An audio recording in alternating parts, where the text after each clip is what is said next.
The snow had already buried the narrow mountain roads by the time Deputy Alan Reeves received the call. At 6:14 a.m. on January 17, 1983, the Grand County Sheriff's Office dispatcher relayed a message from a neighbor in the tiny settlement of Pine Hollow, Colorado.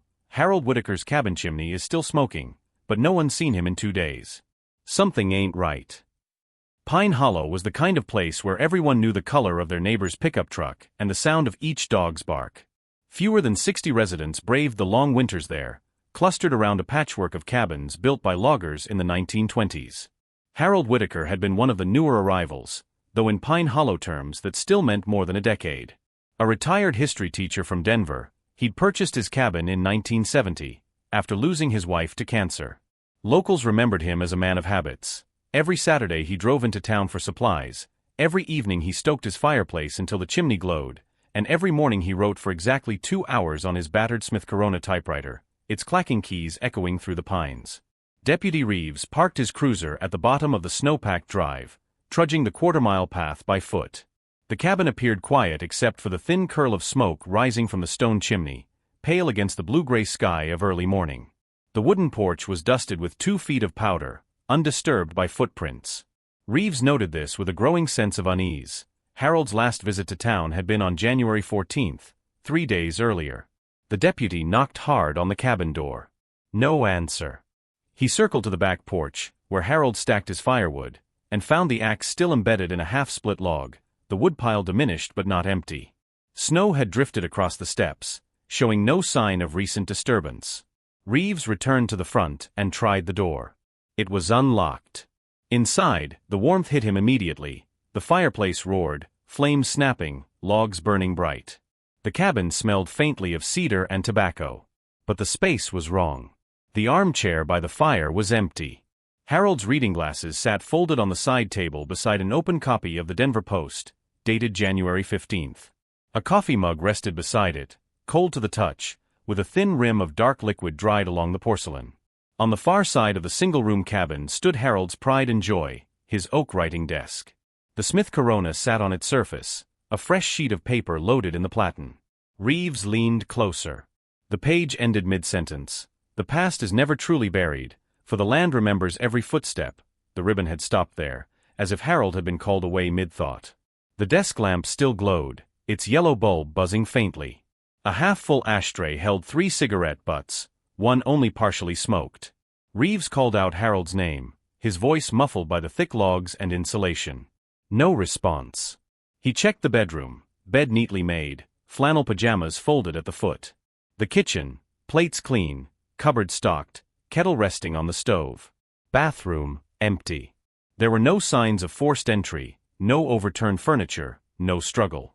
Just a life paused. The most unsettling detail lay near the back door. Harold's heavy winter boots, lined with sheepskin, stood neatly on the mat. Beside them, his wool coat hung from the hook.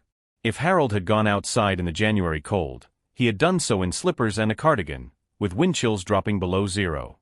Impossible. Reeves radioed dispatch at 7:03 a.m., reporting a possible missing person, unusual circumstances. Within 2 hours, Sheriff Ellen Carver arrived with 2 more deputies and the Pine Hollow volunteer fire chief. They fanned out through the surrounding woods, following every deer path and snowmobile track. Searchers found nothing, no footprints leading away from the cabin, no broken branches, no blood. Just the pristine white of Colorado wilderness. Back inside, Sheriff Carver stood before the typewriter.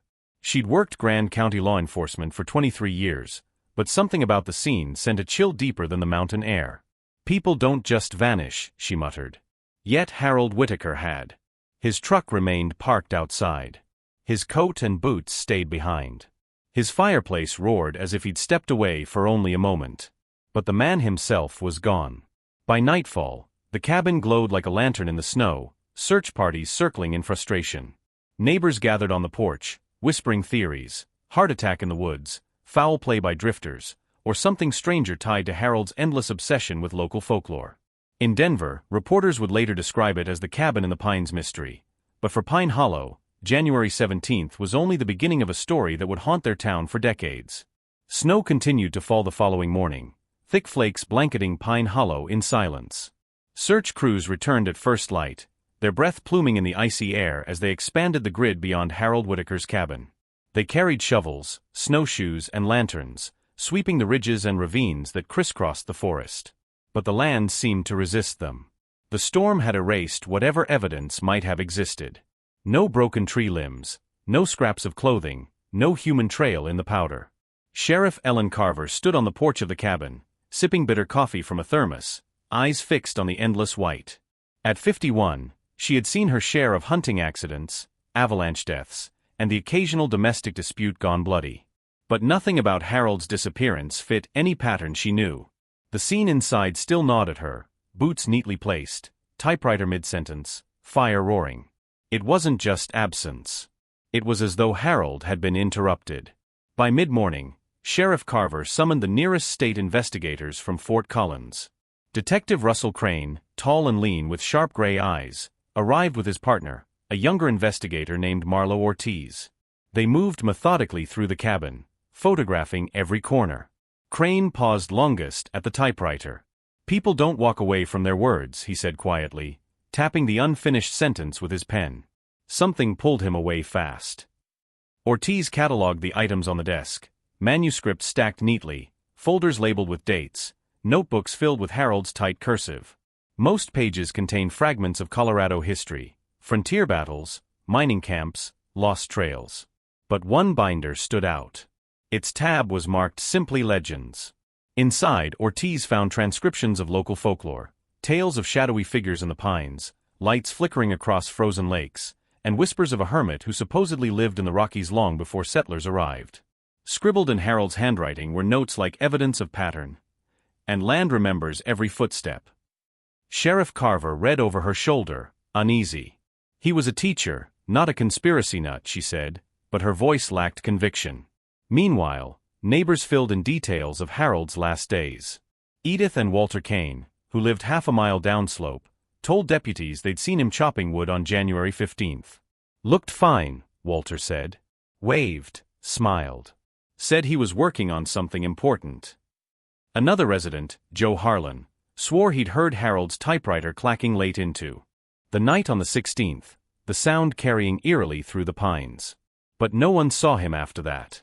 Inside the cabin, Crane noticed something else. The clock above the fireplace had stopped at 2:47 a.m. Its battery hadn't died. When rewound, it ticked steadily. But why it froze at that exact time remained unanswered. That evening, investigators discovered an unsettling detail. Tucked beneath Harold's desk was a Polaroid photograph. It showed the cabin porch dusted with snow, taken from the tree line about 30 yards away. The photo was dated January 12, 1983, 3 days before Harold vanished. Neither Crane nor Carver recognized the handwriting on the back. "It waits." Word of the photograph spread quickly through Pine Hollow, fueling speculation. Some residents whispered that Harold had been stalked. Others muttered about his obsession with legends, wondering if he dug too deep into something best left buried. By the third day of searching, Grand County called off the volunteer effort. The snow was too deep, the terrain too unforgiving. Officially, Harold Whitaker was now a missing person. Unofficially, Pine Hollow treated the case like a haunting. Families double-locked their doors. Curtains stayed drawn. Even the bravest hunters avoided the woods after dark. On January 21st, a break came, not from the forest, but from Harold's typewriter. Ortiz, reviewing the unfinished page more closely, noticed faint indentations pressed into the sheet, letters struck without ink. Holding the paper to the light, she deciphered the ghost words, "Someone outside." The room fell silent as the investigators realized Harold had been typing when he saw, or thought he saw, something beyond his window. Something that made him leave his work mid-sentence. Crane leaned back, exhaling slowly. "He didn't just vanish," he said. "He was taken."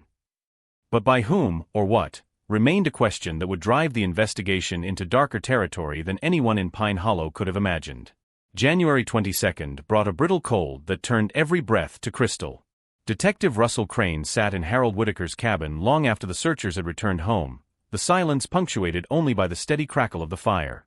He spread Harold's manuscripts across the desk, trying to trace the man's final days through his words. The unfinished page still haunted him. The past is never truly buried, for the land remembers every footstep, someone outside. Was it paranoia? Or had Harold truly seen something in the storm? Crane flipped through the Legends binder again. One entry caught his attention: The Watcher of Pine Hollow. According to Harold's notes, it was an old tale whispered by Ute tribes long before settlers arrived. A shadow in the trees, silent as snow, that appeared when men trespassed too far into sacred ground. Skeptics in town dismissed it as just another campfire story. But Harold had circled passages in red ink, underlining, "The Watcher comes when the fire burns, when the words call it back." Sheriff Carver arrived mid-afternoon, stamping snow from her boots. She placed a thermos of stew on the desk and studied Crane's tired face.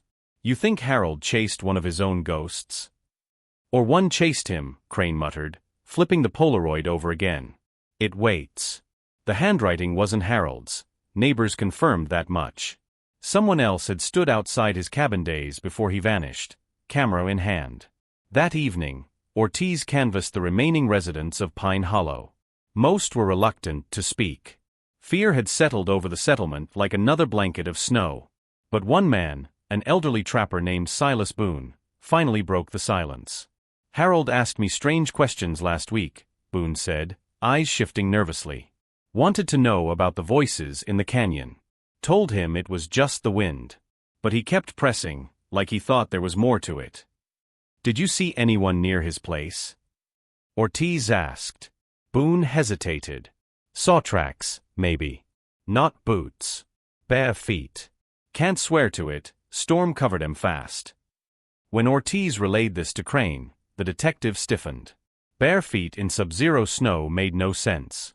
Unless Boone was drunk, or unless someone wanted to leave a message. On January 23, investigators expanded their search 5 miles north, toward an abandoned ranger station Harold had mentioned in his notes. The station, unused since the 1950s, stood crooked in a clearing, its roof sagging under decades of snow. Inside, they found rusted bunks, collapsed shelves, and one peculiar object, a second Polaroid. This one showed Harold's cabin from a closer angle, the front door in frame. On the back, almost time. Sheriff Carver's patience snapped. "This is no ghost story. Someone's playing a game with us."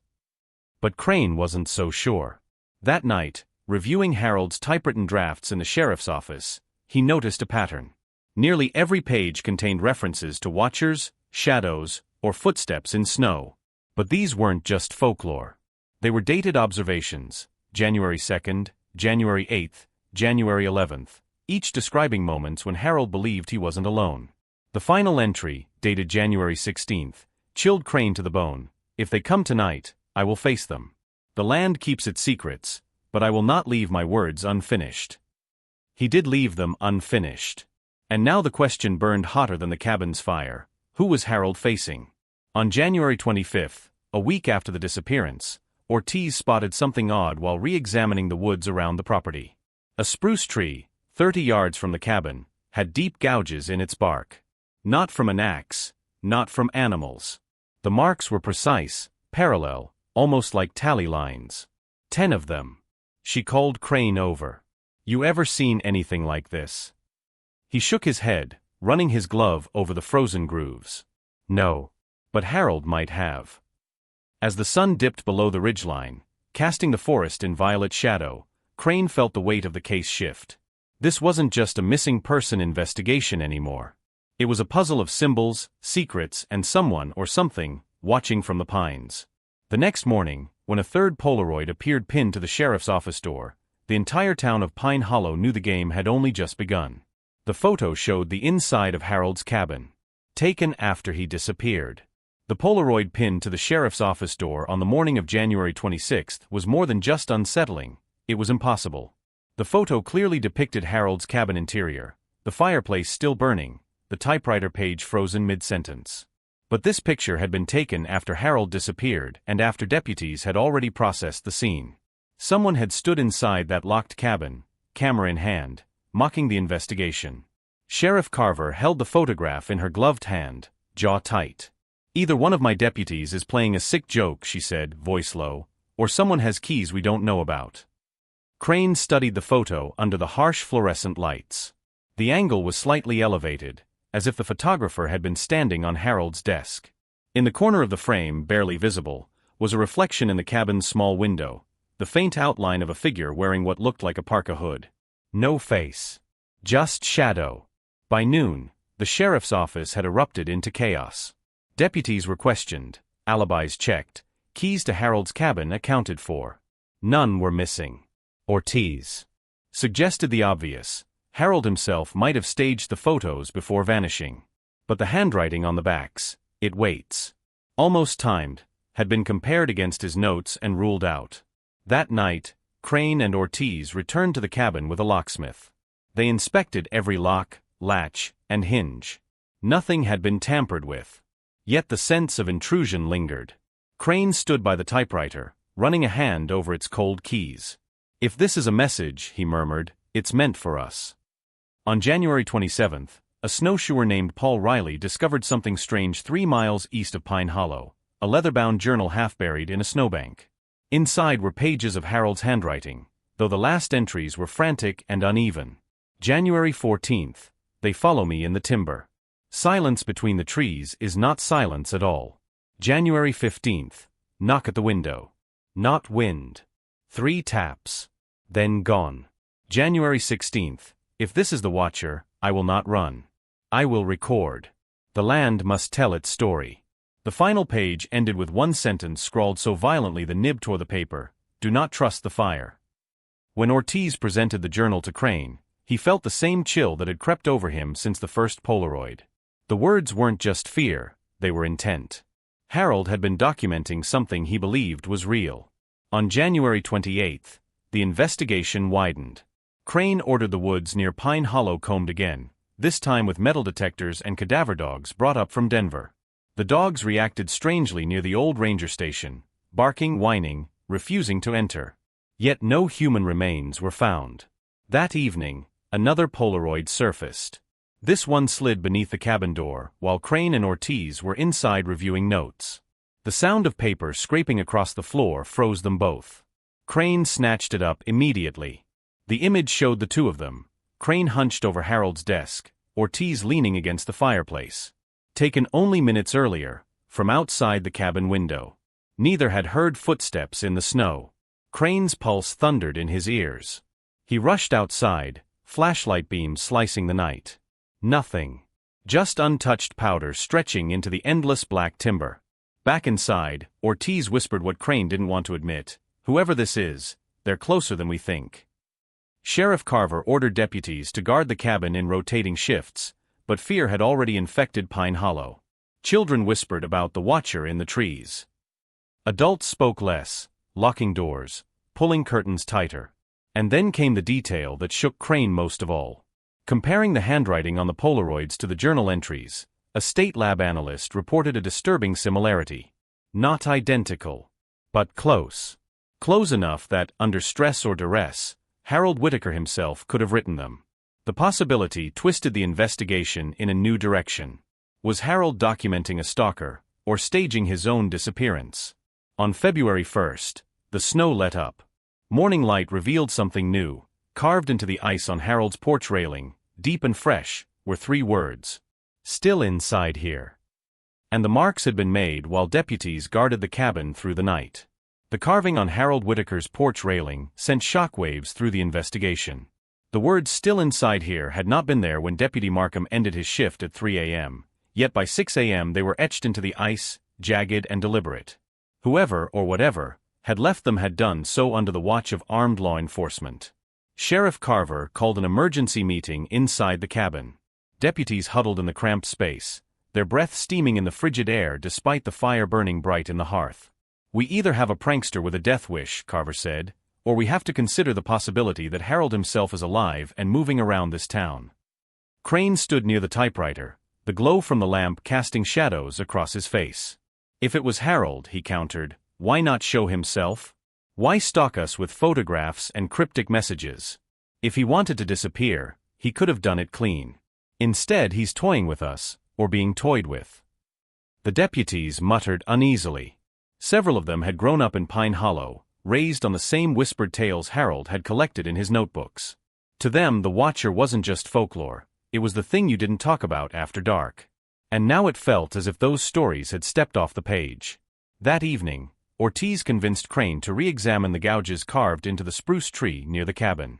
With better light and calipers, she measured the grooves.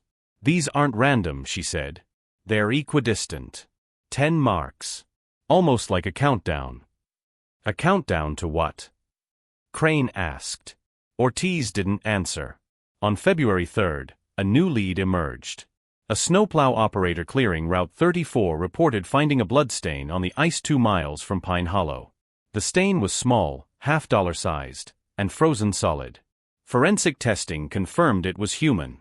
The lab couldn't identify a profile yet, but the discovery proved one thing: someone was bleeding in the wilderness. Meanwhile, Harold's journal pages continued to yield disturbing insights. One entry, dated January 10th, described hearing a rhythmic sound outside his cabin window, tap tap tap, like knuckles on glass, though no one was there. Another, dated January 12th, mentioned a man without breath, waiting at the tree line. The same date as the first Polaroid. On February 5th, the investigation took a darker turn. Deputy Reeves, the first officer to enter Harold's cabin, failed to report for duty. His patrol car was found idling on the side of County Road 9, driver's door open, radio crackling. Inside, his hat rested on the passenger seat. In the snow beside the car, footprints. Reeves's size 11s, leading into the woods. And then, 20 yards in, they stopped. Just as Sarah Chen's had, decades later, in a different state. The search for Reeves lasted all night. Dogs howled, lanterns bobbed between the pines, but no trace of the deputy was found. The next morning, Ortiz discovered a Polaroid wedged under the wiper blade of Reeves's cruiser. It showed the deputy's empty chair inside Harold's cabin. On the back, in the same jagged script as before, 1 by 1. Panic set in. Pine Hollow residents began packing trucks, abandoning cabins they'd lived in for generations. Sheriff Carver tried to reassure them, but fear was louder than reason. Even her deputies looked over their shoulders, unwilling to patrol alone. Crane stayed behind in the cabin that night, determined to face whoever was orchestrating the terror. He kept the fire burning, Harold's typewriter on the desk before him. Midnight passed in silence. Then, at 12:43 a.m., the keys moved. Not all at once. Not in a fall from gravity. Deliberate. One letter at a time. Crane sat frozen as the machine typed 3 words by itself. "You are next." The fire crackled louder. The shadows along the log walls shifted. And for the first time, Crane began to wonder if the investigation had stepped into something no badge could control. February 6th dawned with a sky the color of lead. The storm had passed, but Pine Hollow no longer felt like a town. It felt like a waiting room for disaster. Most of the cabins sat dark, their owners gone. Those who remained spoke in hushed tones, avoiding the trail. Near Harold Whitaker's property, as if the forest itself had grown hostile. Detective Russell Crane hadn't slept. The words "you are next" still glared at him from the typewriter page. He'd pulled the sheet free, bagged it for evidence, but he couldn't shake the image of those keys moving on their own, each letter struck with mechanical precision while his hands remained motionless on his lap. At 9 a.m., Ortiz returned from Denver with the blood test results. "It's not Harold's type," she said flatly. "And it's not Deputy Reeves's either. We're running it against the state database, but right now we've got unknown male mid-30s, O positive." "That means," Crane muttered, "there's a third player out there." Sheriff Carver was unconvinced. She leaned against the cabin doorway, exhaustion pulling at her features. "Or it means Harold staged the whole thing. Polaroids, carvings, the works. He could have cut himself, planted blood, scared Reeves into running." Crane shook his head. No. Reeves was steady. He wouldn't panic like that. He paused. Besides, who took the picture of him? Later that afternoon, Ortiz combed the woods near the ranger station again. This time she noticed something odd: small depressions in the snow, too irregular for animal prints, too light for human boots. They circled the station in a wide arc, as if something had paced there for hours, just beyond the line of sight. When she photographed them and compared the spacing, her skin crawled. Each print was nearly identical in shape, oval long, and measured exactly 9 inches. No variation. That night, another Polaroid appeared, this time nailed to the sheriff's office bulletin board with a rusted nail. It showed a new angle of the cabin interior, Crane sleeping in Harold's bed, taken the night before. Crane hadn't told anyone he'd slept there. On the back of the photo, in jagged black marker, "The fire keeps it warm." The phrase linked back to Harold's journal, "Do not trust the fire." Crane stared into the hearth flames until his eyes blurred, wondering what Harold had seen in them. On February 8th, a breakthrough, or perhaps another trap, surfaced. A hiker from Granby stumbled into Pine Hollow, frostbitten and delirious. His name was Douglas Rowe, age 35, a drifter with no fixed address. Paramedics stabilized him, and when questioned, he whispered a single sentence before collapsing again, "The man in the cabin, he's not alone." Crane and Ortiz pressed him when he woke, but Rowe could only repeat fragments: lights in the trees, whispers by the river, a figure standing at the window though no footprints led there. Rowe had been camping near the ridge above Harold's cabin on January 16th, the very night Harold vanished. "I heard the typewriter," he rasped. "Heard it from the ridge." Then silence. Then two voices. Two. Crane leaned in. "Who else?" Rowe just shook his head, tears streaking his frostbitten cheeks. "Not human." That evening, Carver finally snapped. She ordered the cabin boarded up, evidence sealed, the investigation officially transferred to state authorities. "I won't lose another deputy," she told Crane, slamming her fist on the desk. But at midnight, as the boards were being nailed over Harold's windows, a new Polaroid slid beneath the locked front door.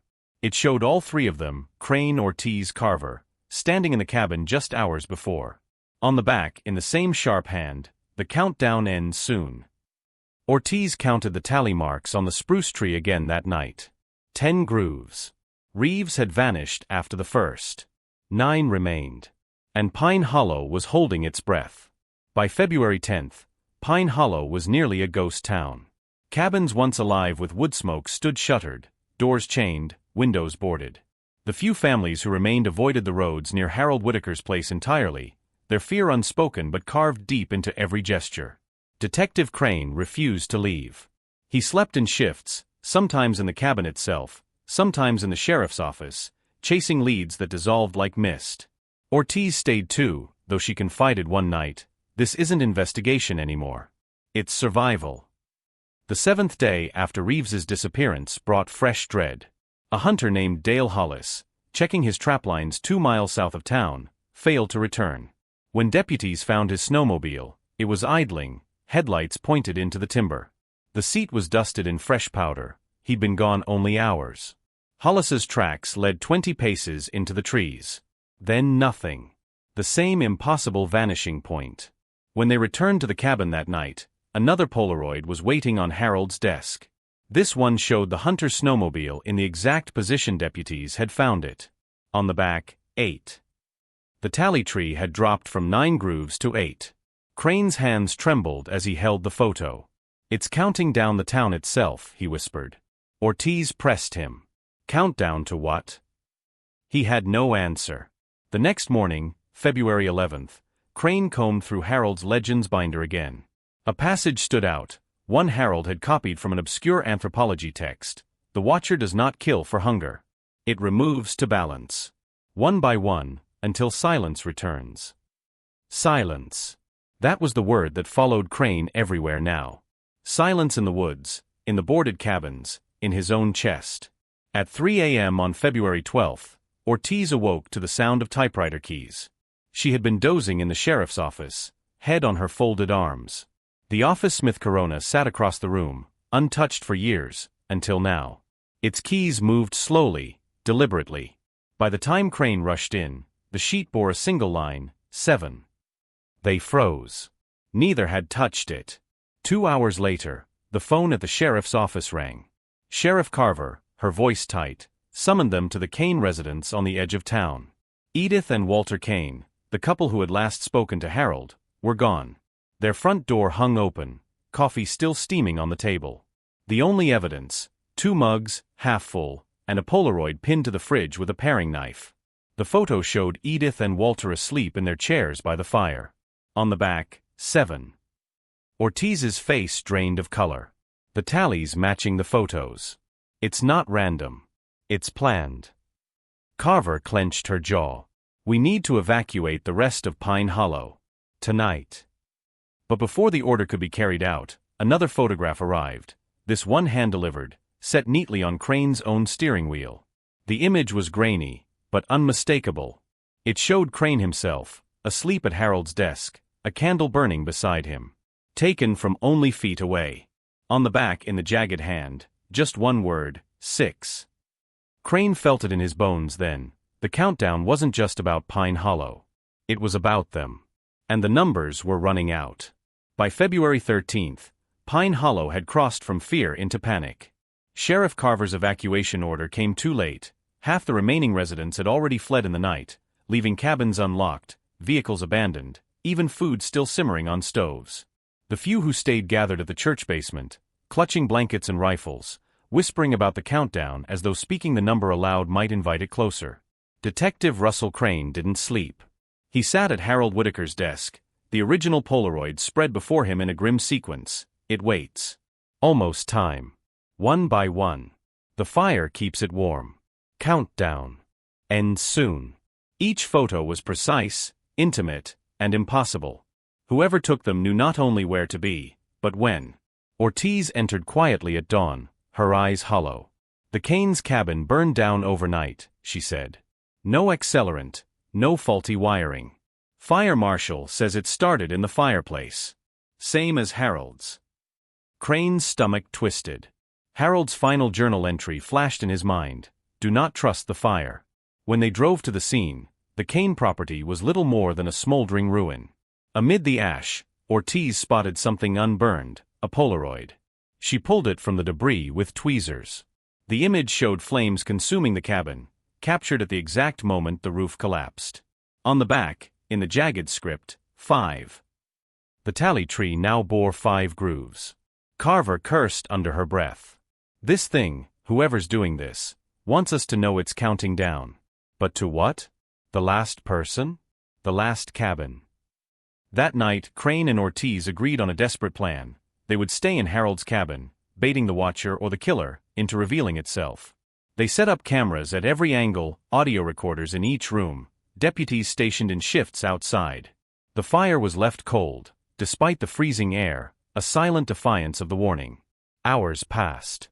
Midnight came and went. Snow tapped against the windows like brittle fingers.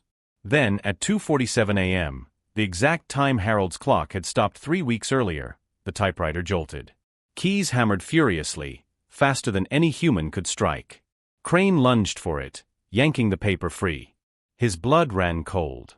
Across the page, in bold, uneven lines, were the words, 5 remain. 4 next. At that moment, Ortiz's radio crackled with static. A deputy's voice cut through, panicked and distorted: "Sheriff, Carver's down." "Repeat, Carver's down." They tore into the night, snowshoes crunching, beams of flashlight slicing the darkness. 50 yards from the cabin, they found Sheriff Carver sprawled in the snow, pulse weak, breath shallow. No wounds. No struggle. Just unconscious, as though something had drained her strength. On her chest lay another Polaroid. This one showed Carver herself, standing watch outside the cabin only minutes before. On the back, in that same hand, 4. The tally tree bore 4 grooves. Crane's throat tightened as he looked from the Polaroid to the shadows shifting in the timberline. "It's not just hunting random people anymore," he said, voice low. "It's hunting us. The investigators. One by one." Ortiz's face was pale in the moonlight. "Then that means," she trailed off, eyes widening. "Because if the countdown truly marked the investigators, then the next number, the next victim, was meant to be one of them. And there were only 3 left standing in Pine Hollow." February 14th marked 1 full month since Harold Whitaker had last been seen. The anniversary brought no solace, only dread. The town of Pine Hollow, once quiet and resilient, now resembled an abandoned stage set. Wind rattled loose shutters. Snow buried unplowed roads. And in the center of it all stood Harold's cabin, boarded but not silenced, the typewriter within like a heartbeat that refused to stop. Sheriff Carver remained unconscious in the small clinic 20 miles south. Doctors found no trauma, no poison, no reason at all for her sudden collapse. "It's like she just went to sleep," one physician said, baffled. Crane visited her bedside once, but the sight of the sheriff motionless beneath white sheets was too much to bear. He returned to the mountains, back to the thing that had already claimed too much. That left only Crane and Ortiz. Two investigators against whatever force was methodically stripping Pine Hollow bare. On the evening of February 14th, Ortiz discovered something new while reviewing Harold's journals. A sketch, buried between pages of folklore, drawn in his tight, slanted hand. It depicted a circle of trees, 10 marks carved into one trunk, and at the center, a figure without a face. Beneath it, Harold had written, "The Watcher does not end with one. It ends with none." The words struck Crane like a hammer. "It's not counting down to a single victim," he said. "It's counting down to silence. To the erasure of everyone tied to this place." That night, they set their trap. Cameras inside, deputies outside, every approach monitored. Crane sat at Harold's desk, revolver in hand, eyes fixed on the dark window. Ortiz monitored the equipment, headphones pressed tight, recording every crackle of static, every groan of the timbers. At 1 a.m., the fire in the hearth roared to life on its own. Flames licked the chimney, though neither of them had touched a match. Ortiz screamed, yanking the poker, trying to smother the blaze. Crane turned toward the typewriter just as its keys began to hammer. One word. Over and over. 3. The sound was deafening, metal slamming metal until the ribbon shredded. The typewriter jammed, keys locked in a twisted snarl. Crane ripped the page free. Across it, in uneven ink, the number 3 repeated dozens of times, bleeding into the margins. And then, silence. A deputy burst through the door seconds later, pale and gasping. "Detective, you need to come now." They followed him outside, snow crunching underfoot, until they reached the spruce tree with the tally marks. Only 3 grooves remained. But that wasn't all. Pinned to the bark with a hunting knife was a fresh Polaroid. It showed Crane and Ortiz inside the cabin minutes earlier, Crane with his revolver, Ortiz with her headphones. On the back, "Next." Ortiz's hands shook as she whispered, "It's not just watching us, it's closer. Inside the circle now." Crane scanned the treeline, revolver raised, his breath steaming in the moonlight. For the first time in his career, he realized he wasn't hunting a suspect. He was being hunted. And the countdown had reached 3. February 15th arrived with a sky of cold steel and a silence so complete it felt suffocating. The deputies who had remained on the case, 2 young men from Fort Collins brought up as reinforcements, refused to patrol alone. One quit outright, abandoning his badge on the sheriff's desk and driving east until the mountains faded in his rearview mirror.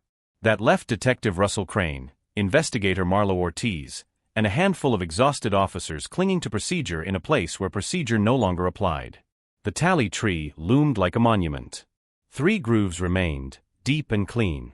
Crane couldn't stop staring at them, imagining who the next marks were meant to represent. That night, Crane and Ortiz fortified Harold Whitaker's cabin as though preparing for siege. Windows boarded tighter, furniture barricading the doors, radios checked every half hour. Ortiz placed her tape recorder on the desk beside Harold's typewriter, red light blinking. "If it happens again," she said, "we need proof beyond Polaroids. Something we can analyze." At 11:52 p.m., the cabin's single bulb flickered and died, plunging them into darkness except for the weak glow of lanterns. The typewriter began to move again, but this time the keys struck with a measured, almost ceremonial rhythm. Crane leaned closer as letters formed on the page. 2. He ripped the sheet free, heart hammering. The typewriter continued to hammer blindly, metal teeth snapping, ribbon unraveling until black ink spattered across the desk like blood. Outside, the deputies' radios crackled with frantic voices. One shouted that movement had been spotted near the treeline, a shadow pacing just beyond the light of their lanterns. Another claimed he saw 2 figures, not one. Their panicked reports ended in static, then silence. When Crane and Ortiz rushed out, the snow was pristine. No footprints. No deputies. Only a Polaroid nailed to the porch railing. It showed the 2 missing deputies standing watch outside the cabin, lanterns glowing at their feet. On the back, 2. Ortiz's breath hitched. "It's not just marking numbers, it's deciding them." Back inside, Crane pored over Harold's final notes, hands shaking.